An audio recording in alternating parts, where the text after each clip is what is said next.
escolares se conectan a través de un celular. No todos tienen una computadora, un laptop. Y el 34% lo hace por WhatsApp. Es un grueso, una cantidad muy importante y no sabemos cuándo volvamos a sufrir esta eventualidad. ¿Hasta qué punto se puede confiar entonces en la tecnología o qué plan B se debería tener? Bueno, lo primero es que, como dicen, todo el mundo quiere llevar agua para su molino. Y ahora resulta que debido a que se interrumpió por 6 horas la conexión a unas redes sociales, no la conectividad en total, hay que volver inmediatamente a la educación presencial y que por eso está mal la educación en el Perú. Y eso no es cierto. La tecnología falla como obra humana que es y siempre va a fallar. Hay que estar preparados para eso.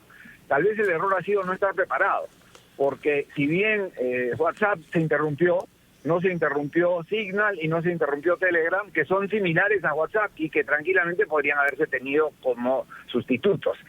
Hay que recordar también que el hecho de que no haya WhatsApp no significa que no tenemos Internet, y que conectarse a través de un celular no significa que, por ejemplo, Aprendo en Casa sea una plataforma en WhatsApp. Eso no es cierto. La plataforma está en Internet y los alumnos podían seguirla viendo. Y no me digan que los bancos no interrumpen mediodía sus actividades porque van a hacer inventario y que los colegios no suspenden las actividades cuando tienen una reunión de profesores o con padres de familia. Entonces, 6 horas, mediodía, no es un escándalo, no es algo terrible. Ahora, es más, señor Becerra, si lo único que había para hacer era mirar por WhatsApp, estamos en problemas, ¿no? Ahora, señor Becerra, claro, ciertamente no necesariamente por este hecho uno tiene que plantear una reforma o plantear algo mucho más profundo en cuanto a transformaciones en la educación, pero sí es cierto, y eso se hizo notar desde la pandemia, desde el inicio de la cuarentena, que la conectividad en el Perú es bastante pobre, ¿no? Los lugares donde uno puede conectarse a Internet, hay lugares donde se sufre realmente. Entonces, plantear que esto pueda impulsar el regreso a la semipresencialidad, ¿por qué es algo que usted no considera? No, es cierto que no tenemos conectividad y aún sin tenerla, la cosa ha estado funcionando razonablemente bien. No digo que no haya que propender a una mejora y a volver a una educación, no a volver, a reinstaurar una educación mejor. Sí. Lo que teníamos era malo y lo que tenemos sigue siendo mal. O sea, no porque está en línea ha mejorado, y no porque regresemos a la presencialidad vamos a tener una educación que, como sabemos, está entre las peores del mundo. Lo que tenemos es que repensar la educación. La tecnología nos ha ayudado a darnos cuenta de que puede ayudar y de que podríamos mejorar la calidad de la educación, pero hay que mejorar la conectividad. Fuimos de Guatemala a Guatepeor, porque en muchos casos, ¿no? Porque sumada a la crisis de la conectividad, también está el hecho de la salud mental deteriorada en los niños. Entonces, si ya teníamos educación crítica, ¿no? Mala, regular, y, en fin, no es que uno regrese y todo va a volver a ser una maravilla, o será una maravilla. Aquí hay un problema mayor, que es el que le digo. La salud mental se ha visto deteriorada. Entonces, pensar en la semipresencialidad, por lo menos, le quita esta crisis o esta situación crítica de la salud mental, ¿no cree? Definitivamente el tema de la salud mental ha sido y es ahora un problema que se ha agravado debido a la pandemia para todas las personas, pero es algo que lamentablemente tenemos que enfrentar y tenemos que buscar soluciones. Justamente la conectividad, mejorar la conectividad puede ser una manera de mejorar la salud mental, porque hay muchos jóvenes, los que tienen acceso a tecnología, que justamente tienen su vida social y su integración a la sociedad, no solo a través de la tecnología, pero también gracias a la tecnología. Los que no tienen conectividad no solamente se han visto aislados por la pandemia, sino además aislados por la falta de acceso a tecnología. Y creo que ahí sí hay una tarea pendiente. Señor Becerra, la pandemia nos ha colocado varios retos en la educación, ¿no? Entonces, son medidas integrales que se deberían tomar, pero yo quisiera regresar a esta caída de las redes sociales y al hecho de que el sistema educativo se cuelga de un tercero, ¿no? De WhatsApp.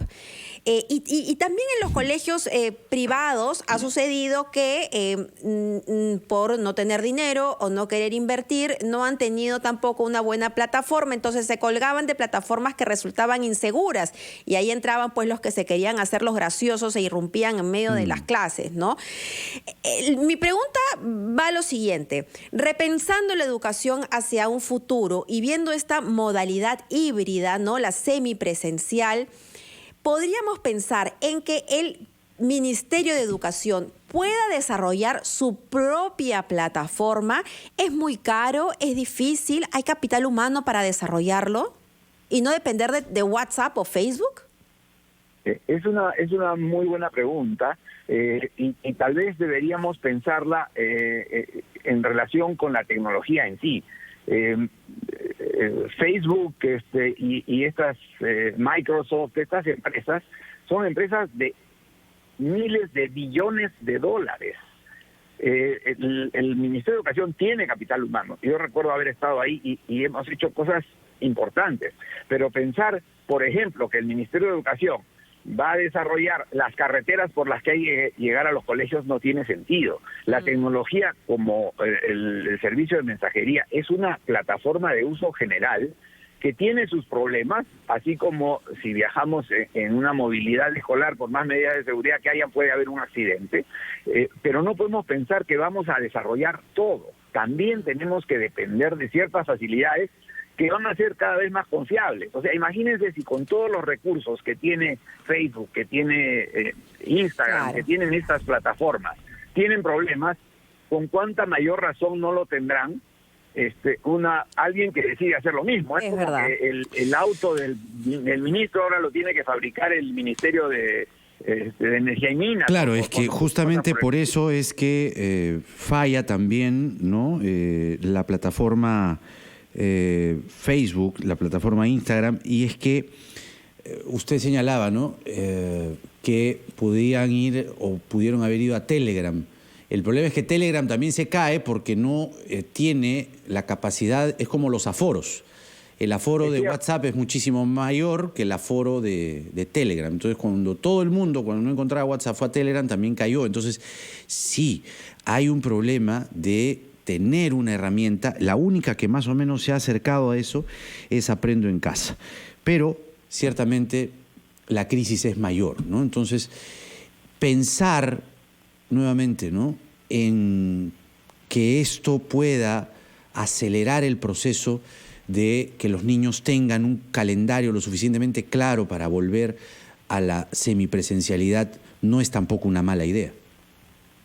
Es muy cierto. Creo que hacer un calendario y pensar en todos los factores es importante. Y esta falla de la tecnología nos ha recordado que no podemos olvidarnos del tema. Exacto. WhatsApp no es la plataforma de aprendizaje. WhatsApp es la plataforma de mensajería por la que algunos profesores, la mayoría probablemente, se comunican con sus alumnos. Claro. Pero la plataforma de aprendizaje es Aprendo en Casa, que está en Internet y que no ha fallado. Y además, seamos realistas. ¿Cuántos de los profesores se comunican con sus alumnos en la tarde? No es que lo hacen durante las horas de clase y fuera de horas de oficina tampoco están disponibles por más que la plataforma estuviera. No exageremos el problema, no lo neguemos tampoco, pero sí nos sirve, como acaban de señalar ustedes, para recordar que no podemos pensar que esto va a ser para siempre y no es posible que el Perú sea uno de los poquísimos países que hasta ahora no está ejecutando y ni siquiera tiene probablemente un plan para regresar a un esquema por lo menos híbrido en el que algunos alumnos se van turnando para ir a clases y recuperar lo que ustedes han señalado, que es el problema más grave, por ejemplo, la salud mental. Así es. Señor Becerra, le agradecemos muchísimo por su intervención, que sí nos pone en perspectiva cuál es la situación. Si bien no es el fin del mundo, nos debe ayudar a reflexionar en cuán confiable es la tecnología. Y me quedo con algo, ¿no? Si a Zuckerberg le fallan estas plataformas donde invierte un montón de dinero, bueno, pues, ¿qué otra